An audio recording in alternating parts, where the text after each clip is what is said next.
go. I think that's on. And I will share my screen so we can start. And as I said, feel free to keep putting questions in the chat box so I can come to them at the end.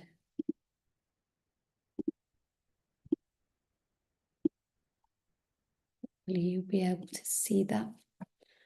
Yes, I think it's coming up, and I'll keep an eye on the chat box as well. So yeah, if anything comes up for you, do let me know. Okay, so today we're talking about domestic abuse. I want you to understand the definition. What is domestic abuse? And it's really important to know what domestic abuse is. And most of us think we know, but actually what I found is that sometimes we don't realize that we're going through domestic abuse. Until someone brings that up with you, you may not know.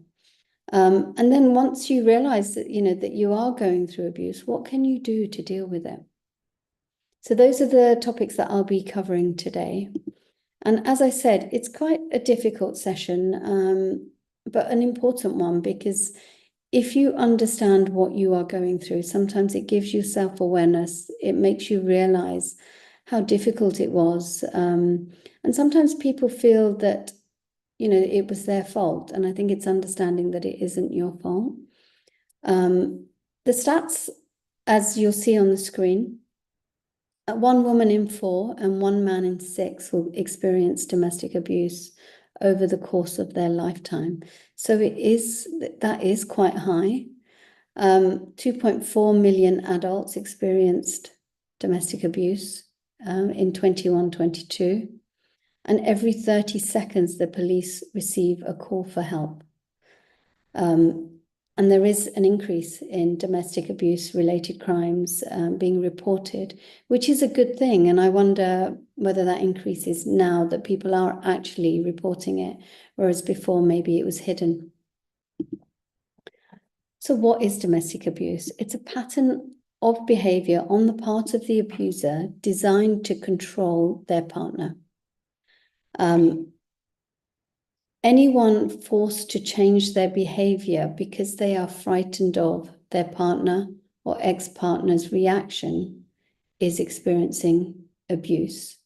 It can happen to anybody, regardless of age, sex, background, religion, ethnicity. It's prevalent everywhere.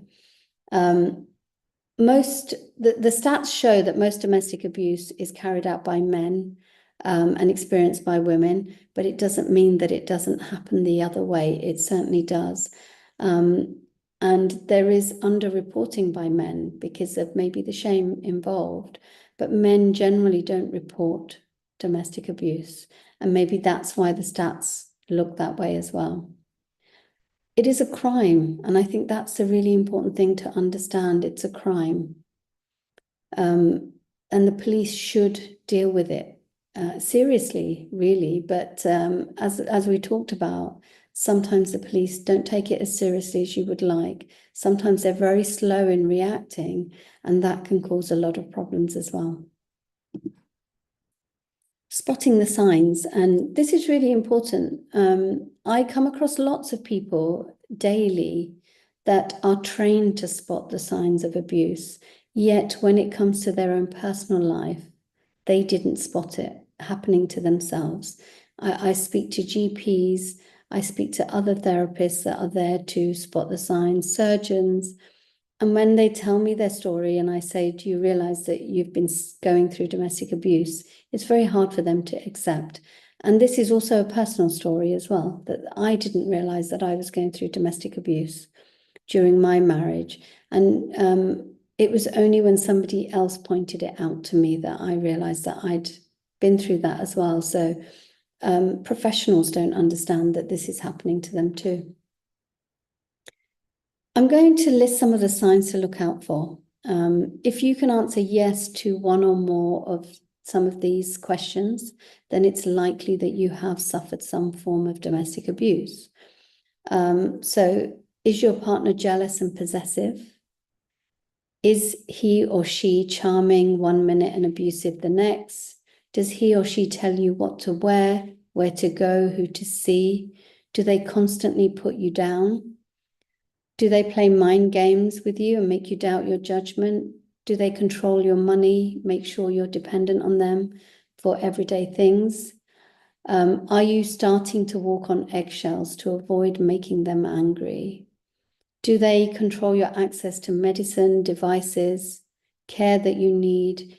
Do they monitor or track your movements and messages? Do they check your phone?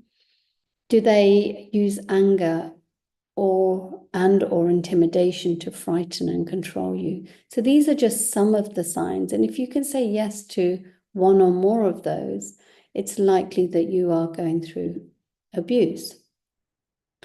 And abuse is categorized into different forms.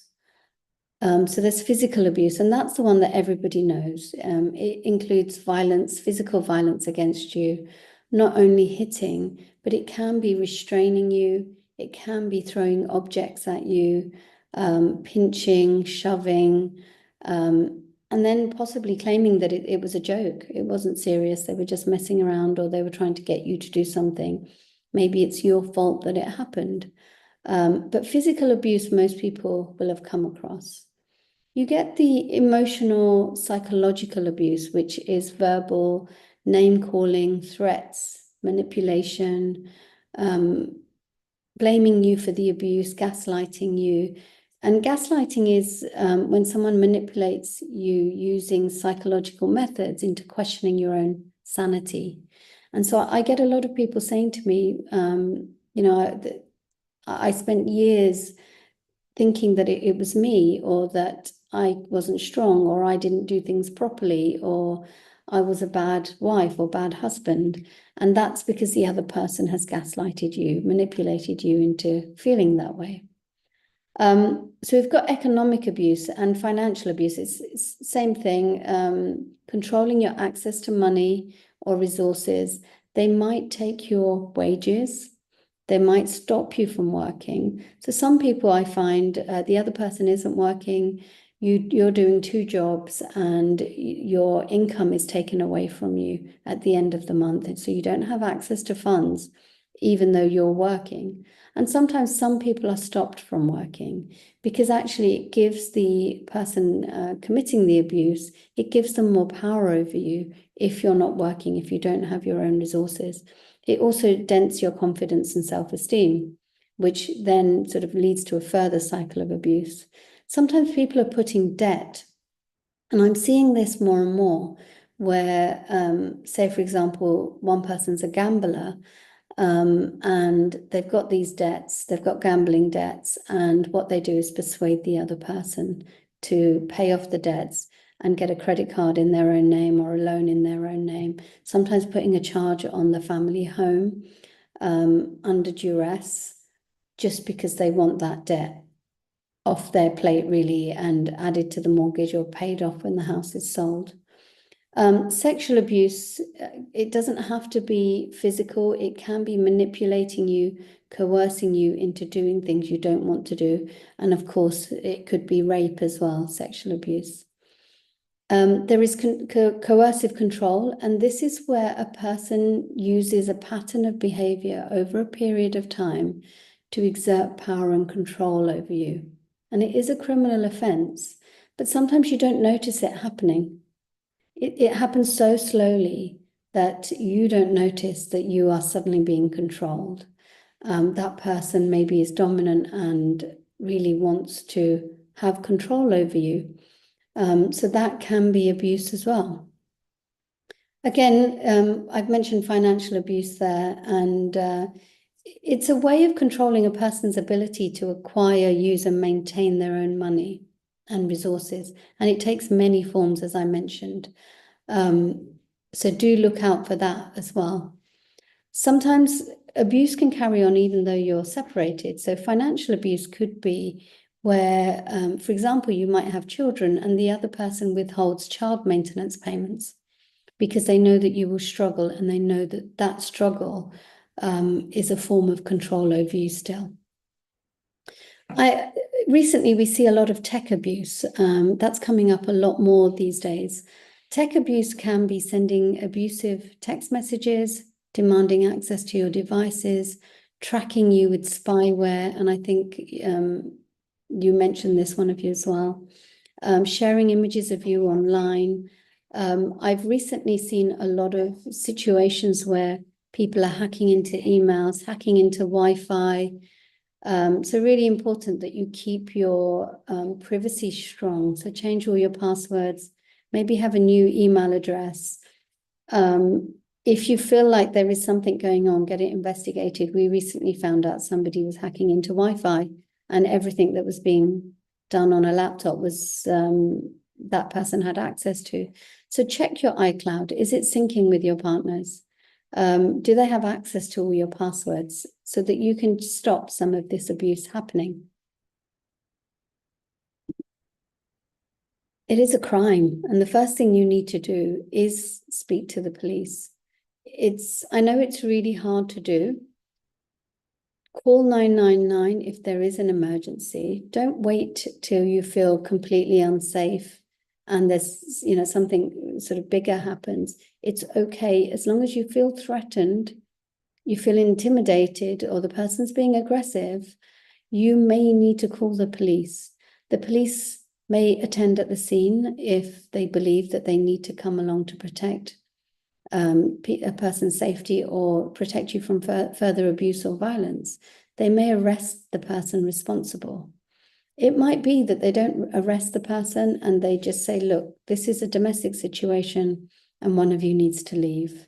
We can't leave you both like this because there is a danger of violence or threats of violence. So they may not arrest the person, but they may just ask them to leave, or they may ask you to leave. So sometimes that could be what happens. Lots of people don't want to report things, incidents to the police because they're worried that the person will get in trouble.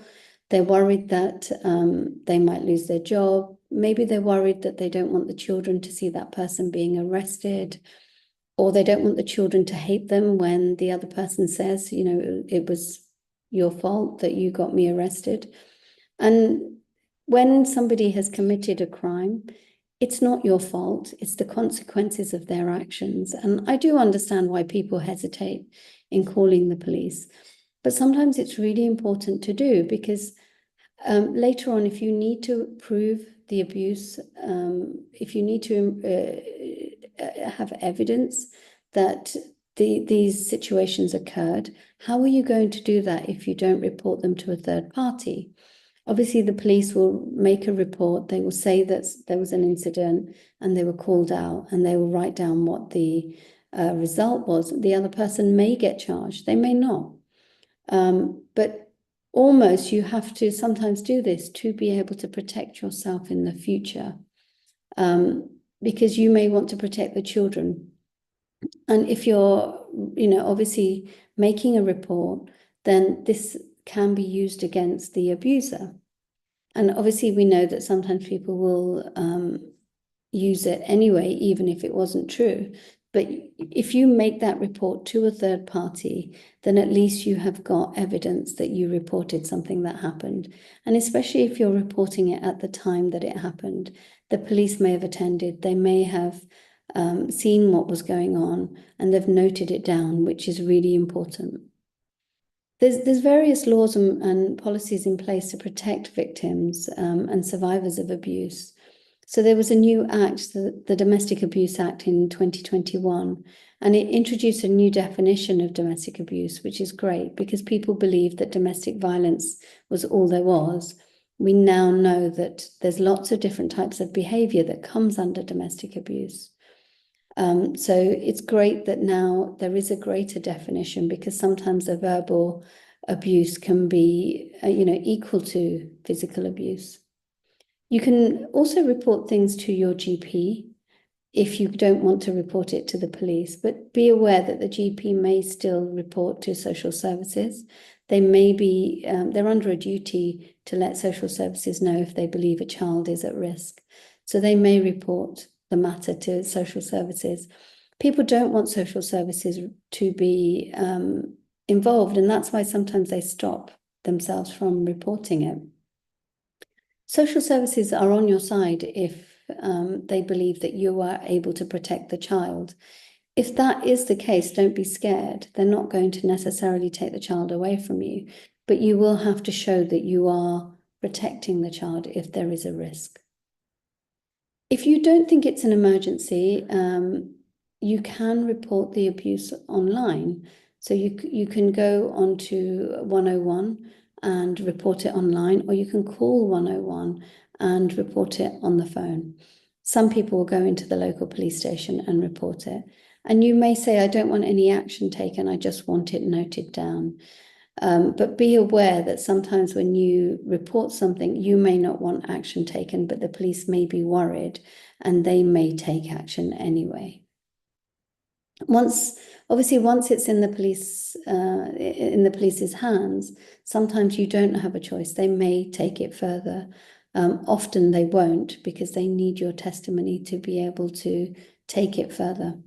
If you're not willing, if you withdraw your statement, they may not do anything further. So it's understanding that, when you tell the police, you might just want to register it, they may take the next step. But chances are, without your testimony, they won't. So just to give you an idea of how it works when you tell the police. So if you call a police officer, they will take an initial account of everything that you say. There's likely to be a follow-up meeting with a specialist officer for you to provide more information about the allegation. If there is a further risk of violence, they may ask the abuser to temporarily leave the home, or they may ask you to leave the home. They can only ask you. They can't force you to leave the home. The first priority of the police is to protect you and any children that you have. The police officer will discuss whether you need counselling or support, whether you would seek benefit from seeking advice from a domestic abuse charity, whether you need to get legal advice. You're likely to be referred to a specialist domestic abuse support worker who can signpost you and help you on various different things. The next stage would be for the police to take a formal statement from you about what's happened. They may come to your home to take this, or they may ask you to go to the police station. And usually the abuser won't be present when this statement's been taken. After you make your statement, the police have a duty to investigate. The investigation doesn't have a set time, and that's why sometimes you don't hear something straight away. It can take anything from a few hours to a few months to hear back from the police as to what they're going to do. And that might be because they don't believe that there's an immediate risk.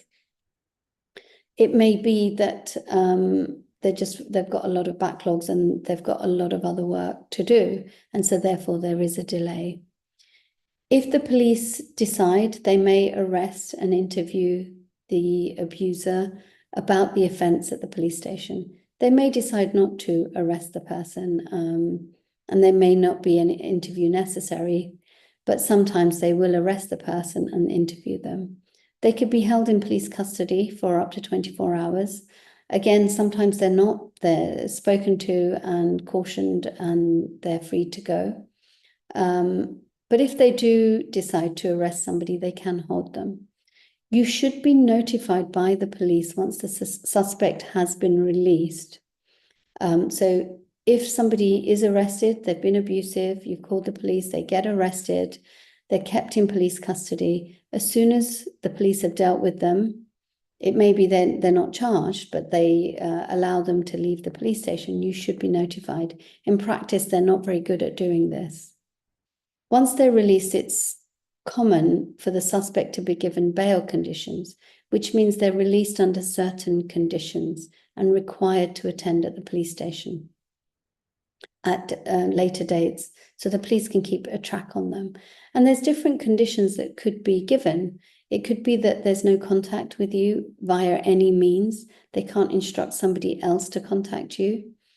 They may be excluded from a certain area. So sometimes they're excluded from a whole town, and they'll be told what area they're excluded from. They may be banned from coming to the family home, or even a different premises, like say your work premise or the children's school. So there can be bail conditions put in place like this. If the suspect breaks bail conditions by contacting you, for example, or coming to the family home, then contact 999 and they will get arrested. And it's likely that they'll be kept in custody if they breach bail conditions.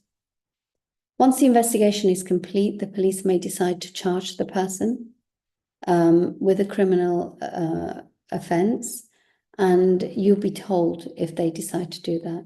Then they'll prepare the case for it to go to court, and the judge or a judge and jury will decide whether the person is guilty and what their sentence is. You might prefer for your ex-partner not to be charged with a criminal offence, and the police will take that into account if you say you don't want the person charged, you don't want your statement used, and you won't attend a court, but the police may still decide to continue with the criminal action. So I hope that gives you an idea of how things could work if you call the police, and the next steps that could happen. There are protections in the family court from domestic abuse as well. And it might be that you've never called the police about a situation. Maybe something has happened, an incident has happened, and you didn't call the police, but you do want protection in the family court. So what kind of protection can you get? So there's two types of order you can get to protect yourself from domestic abuse. One is a non-molestation order. And what this does, and people sort of call it restraining order, injunction, all sorts of words like that. And basically what this order does is prevent someone from being violent, threatening violence, harassing or intimidating you. It also prevents them from encouraging or instructing another person to do these things. This second type of order is an occupation order, which excludes someone from the family home and stops them coming within a certain perimeter of the family home as well. So these are the two types of injunctions, orders you can get. So the non-molestation order first, I'll talk you through that. That's an injunction. It protects you and any relevant children from violence or harassment. You can obtain a non-molestation order against someone who's been physically violent or someone who is threatening, intimidating, harassing you, pestering you. And you can still apply for a non-molestation order, even if you still want to continue living in the family home with your abuser. It might be that, they've got nowhere else to go, but you might want to get this order to protect you still. So examples of what this could include, your abuser must not be violent, threaten violence, intimidate, pester, or harass you. And you can have also that they must not contact you by telephone, email, social media, or in person. You might say they must not attend or contact you for any reason at your place of work. Again, you can have schools in there, you can have any other spaces that you need protection from. It doesn't cover, say, a third person. So you might say, well, I'm getting a non-molestation order. I want my parents covered. It won't cover them. They may need to get their own order. When the court is considering whether to grant this order, they will consider all of the circumstances. So everything that's happened in the past, any current or recent incidents that occurred as well. So they're looking to secure your health, your safety, your well-being, and that of any children as well. So you will need to show the court how your health is affected or has been affected, what happens with your safety, how you need to protect your well-being and that of your children as well. So you are at risk if this order is not granted. They may not grant this order if there are bail conditions. So just so you're aware, if the abuser has got bail conditions not to contact you, not to come near your place, your house, or the family home and or the children's schools, you might find that the court will say, well, the bail conditions cover you, so we won't grant this right now. So The non-molestation order can stop your ex-partner from approaching you in the street and coming to the family home as well. An occupation order, it deals with who lives in the family home. So it can order your abuser to move out of the home or to stay away from the house. You can order the abuser to stay within a certain distance away from the house. Sometimes you can get an occupation order and carry on living together. This is something new. It used to be that the abuser was usually asked to leave. But sometimes the judge will make an order where you both live in the property and there is an occupation order in place. And what would happen in that situation is that the abuser would be asked to stay in certain parts of the home at certain times. So it might be that the person is asked to have their own bedroom and remain there. And you would have your own bedroom and that's where you would stay. It might be that the lounge is used for the children and you both have time in the lounge and time in the kitchen. The abuser can be ordered to continue paying the mortgage and bills or rent. It's really important. Sometimes people forget this provision, that if you are asking for the court to make an order that the abuser have to leave the family home, they can still continue to pay the mortgage. So you can get an order like that. Getting an occupation order is very difficult because you are asking someone to leave their home. The courts will not do it very easily. So when they're considering it, they will look at the housing needs and resources of you, the abuser, and of any children, your financial resources, the likely effect of this order or not making an order, your behavior towards your abuser, your abuser's behavior towards you. And the court will also look at the harm that you and any children may suffer if the order is not granted. The court can make an order, a non-molestation order and an occupation order together if it's appropriate. And whether you were married or not, it doesn't matter. You can still get a non-molestation and occupation order even if you were cohabiting and not married. So who can be protected?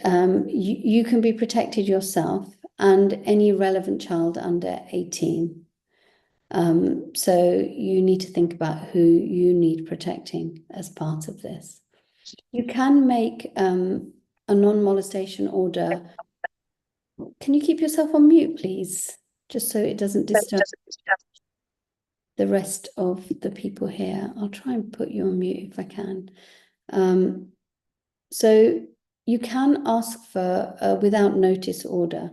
And what that means is an order where the other person is not aware that you are getting it. They would find out later on that you have obtained this order. So you would be in court on your own, obtaining this order on a temporary basis. Sometimes the court will ask you to return to court for a hearing, so the other person gets a chance to put their side forward, which can be really important. The court won't just grant this without evidence and without hearing from the other person. Sometimes they do grant it for 12 months if it's a non-molestation order. You may get that for 12 months because actually nobody should be threatening you or violent towards you or be aggressive towards you. But if there is an occupation order necessary, you will be asked to come to a second hearing. Legal aid can be available through a family law solicitor to apply for these orders. So think about whether you would be eligible.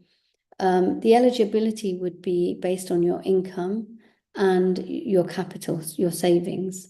So you would need to contact a solicitor for them to check your eligibility. If you're on low income with little or no savings, you might be eligible. So think about contacting a local solicitor and finding out whether legal aid is possible for you. You can go onto the Law Society website. There's a section called Find a Solicitor. And if you put in your postcode and that you're looking for a family lawyer that does legal aid, it will come up with a list and you can contact them. There are many charities that can support you as well. They can support you by just signposting you. They can support you by helping you to prepare the documents necessary.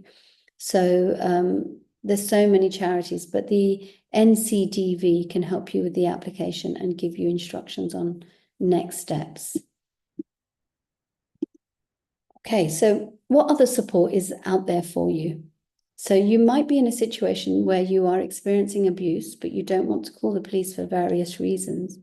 And it might be that you don't want your ex-partner to lose their job if they're charged with a criminal offence, or you might not want the children to see this happening. So you might decide that you don't want to call the police, and you might want to leave the family home. Leaving is often a dangerous time for the victim, because if the other person finds out, then the abuse can become more serious. So there are options available and support available if you are looking to leave your partner and actually move out of the family home. So many people do this because they just don't want to either push the other person out. There may be other reasons why they decide to leave, maybe to keep the peace, maybe to make things easier, to stop this getting worse than it is, maybe to protect children, because you may decide to leave with the children. In an emergency, again, call 999, but there's lots of charities that can help you if you need to leave the family home. You can call Refuge in confidence. There's a National Domestic Abuse Helpline, and we'll send you some of these details with the replay so that you've got numbers if you need them. So there's lots of places that you can get help, and you can also make an application for emergency housing with your local authority. So you could go into a refuge and then make an application for emergency housing. When you apply for emergency housing, sometimes you do need to go into a hostel temporarily, or maybe stay in the refuge until a home is found for you. The problem with local authority housing is that it may not be in the location that you need it to be or would like it to be. So some people would move from a refuge to privately renting, and that's better for them. If you're experiencing domestic abuse, there may be some steps that you can take, but obviously do these steps only if it's safe for you to do so. You can speak to an advisor from the National Domestic Abuse Helpline and mention that you're going through financial abuse, and they can guide you and signpost you. You can freeze any joint accounts if you're worried that the person will remove money from the joint accounts or go into overdraft, which is domestic abuse, because they may leave you to pay it. Make sure you change your PIN numbers, online banking passwords, so the person does not have access.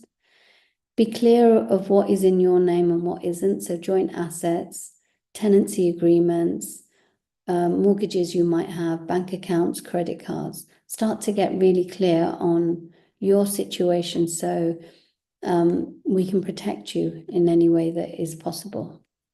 Know where your important financial documents are kept and keep copies in an emergency bag or with a friend. So if you haven't left the family home yet and you are thinking about doing this, make sure you start preparing beforehand. Really important, so that you're not suddenly leaving and leaving everything behind. So if it is possible for you to start preparing, making sure you've got copies of, say, your spare keys for your car, any investment properties you might have, any important financial information, you could prepare a bag and leave it with a friend.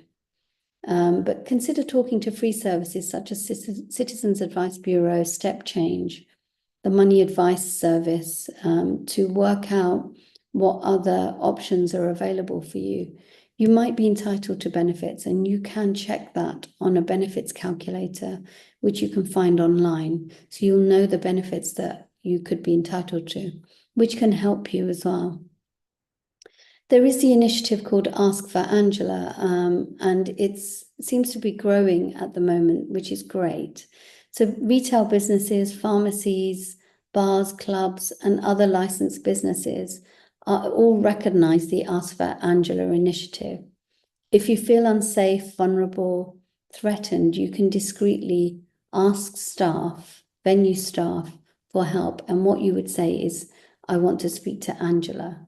And they may not have an Angela there, so they should know that this is a code to indicate that you are feeling scared, you're vulnerable. And the staff are trained to deal with this situation. So they may just reunite you with a friend. They may call you a taxi. They may just sit you down in their office, call venue security or the police. And there is Clare's Law as well. This is a domestic violence disclosure scheme. It gives the person in a relationship the right to ask the police if their partner may pose a risk of harm to them. So under Clare's Law, a member of public can also make inquiries into the partner of a close friend or family member. If the disclosure is deemed necessary, the information is given to the person at risk. So say, for example, you know somebody at risk and you ask for this information, it wouldn't be given to you, it'd be given to the person at risk. The person at risk can also ask whether their partner may pose a risk of harm. Trained police officers and advisors can then provide support to the victim. And under Clare's Law, the police can also decide to disclose information to someone independently of whether they've asked for information. This is the right to know. So if they believe that you are at risk, you don't realize, they may contact you, the police may contact you and let you know that you are at risk and your children may be at risk as well. So those are some of the initiatives available to you. These are some of the helplines that are available, and you can contact them in confidence. They can also note down and make a record of any abuse that you say is happening. So that, again, is an independent third-party record of you mentioning that you have been going through abuse. So that is the information I wanted to share with you. And I am sorry that I have to go through it quite fast, and that is just for purposes of time. But do reach out if you are going through a difficult time and you need to get some help. I'll share a little bit about who I am and how to work with me. I should have introduced myself at the beginning, but with the conversation we were having, I completely forgot. So who am I? My name is Bhavna. I am a family lawyer. I'm not in practice anymore at the moment. I qualified as a family lawyer many, many years ago when I came out of uni, and I'd done my law finals as well. So that was the area that I qualified in, and I practiced family law for many years. I got married and I thought it was forever, like we all do. You never think that this is going to happen to you. And I thought I knew the pitfalls, but quite clearly, you can't control a relationship. You never know what's going to happen. And I found myself going through a divorce 15 years after I got married. My children were very young at the time. My youngest was 1 year old. So it was a really tricky time. And I had taken a career break to spend time with the children and to bring them up. So it was even trickier when I found myself going through this. Mentally, it was very difficult. I found myself in a very difficult place. And it did get me thinking that if I felt like this while I was going through my divorce, I wonder how it feels for people that have no knowledge. I can do my own divorce. I'm not worried about costs. But for other people that are worried about costs, don't have the knowledge, don't know where to start, what do they do? How difficult is this for them? I can imagine it's incredibly difficult. And that's why I put on these sessions, to give you knowledge, to empower you, and to pay it back, pay it forward, really. I got through my divorce, obviously. I went through some really difficult times through it, and managed to find housing, move myself in. We have moved on, quite a lot. It's been 13 years. And obviously we're all in a much better place. And my children tell me it's the best thing I ever did. So I'm glad, even though they were young, they are pleased that we did this, because separately we're good parents. Together it wasn't great. So that's my story. So obviously I have personal experience of what you're going through. And through the journey I went through, I decided I wanted to work differently with people. And I've had different ways of working with people, but this particular way feels the right way. I have a fixed fee support program where you are with me for 6 months or longer. I provide you with support. I provide you with guidance. I'm there hand holding you to do your divorce yourself. People will ask me, do I have to have a solicitor? And the answer is no. You don't have to have a solicitor. Many people now are doing it themselves to keep their costs down. The average cost of a divorce is £18,000. And obviously, if there's domestic abuse and there's a non-molestation order, occupation order, that adds to the cost as well. So in my fixed fee, I help you with anything that you need help with around your divorce, finances, child arrangements, non-molestation orders, just generally guiding, supporting you with practical decisions. I review correspondence with you that you may have received. I help you draft it. I'm helping you with documents that you need, helping you just be that person that you can ask for support and guidance.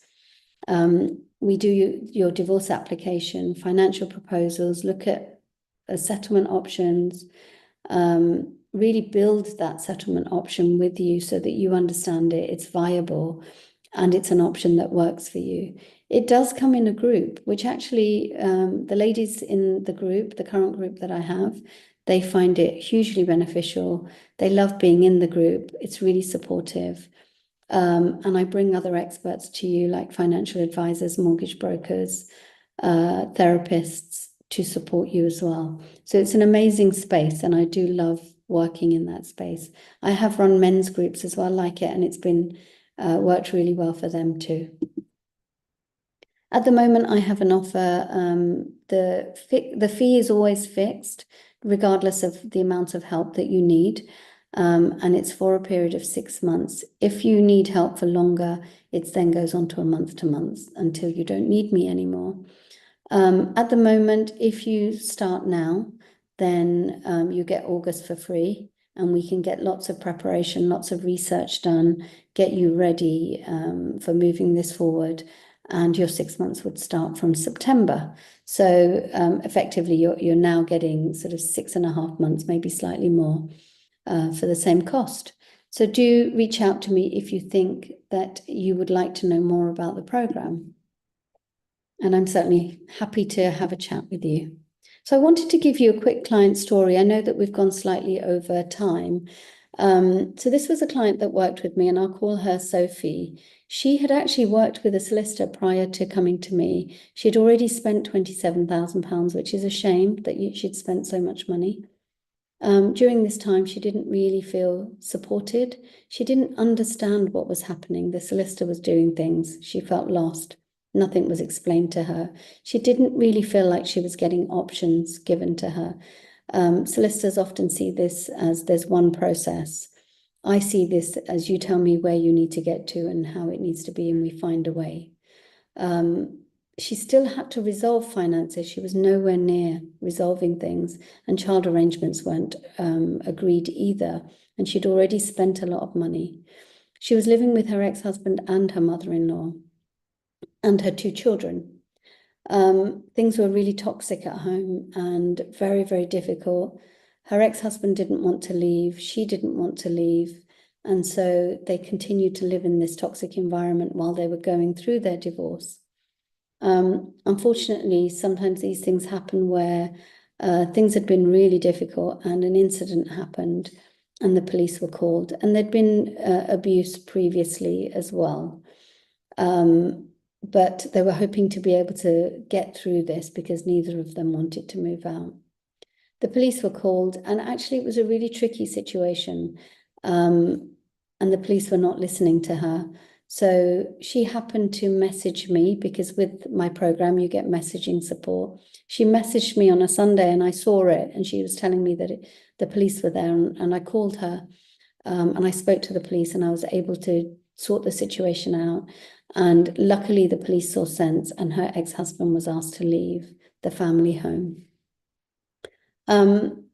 She obtained a non-molestation order, so we very quickly got these orders in place. She needed immediate protection and an immediate occupation order. So we put that in place. And what we found was, because now they weren't living together, the situation started moving forward quicker. Very quickly, we got to an agreement. We managed to get the finances sorted out, finalized by way of a consent order. And she was able to get her final order of her divorce, and everything was done very quickly after that situation happened. It's a shame, but sometimes, once that's happened, the other person is willing to negotiate a lot quicker. I have, at the end of the program, I offboard people and I speak to them about their experience with me. And she has given an interview and she's happy to share. So at some point you'll see her actual words and her story in a bit more detail. And this is something she sent me as well, that she was very grateful for the work that I do. So I'm very blessed for the feedback that I get from my clients. And if you are thinking that the program seems like a way of resolving things for yourself with a fixed fee and with a tribe of people around you, then do reach out to me. I have a book, and the book is all about you getting the best outcome, but actually taking some action. So I'm taking you through actual action points that you can take. So there's places where you can fill information. You can think about things like arrangements for your children. What does the court take into account, and how can you best plan for that? So feel free to go on Amazon and purchase that as well. So I'm going to, in the chat box, just put down some of these links so that you can reach out to me if you would like. Let me just put that in the chat box there. Hopefully that comes up. No, it didn't. Okay, that's great. That didn't work. Let me try again. Oh yeah, that's worked. So you can see there, you can book a call with me. You can reach out on Instagram, on my website, Facebook. I share lots of resources that might be useful to you. So I'm going to stop sharing so that I can see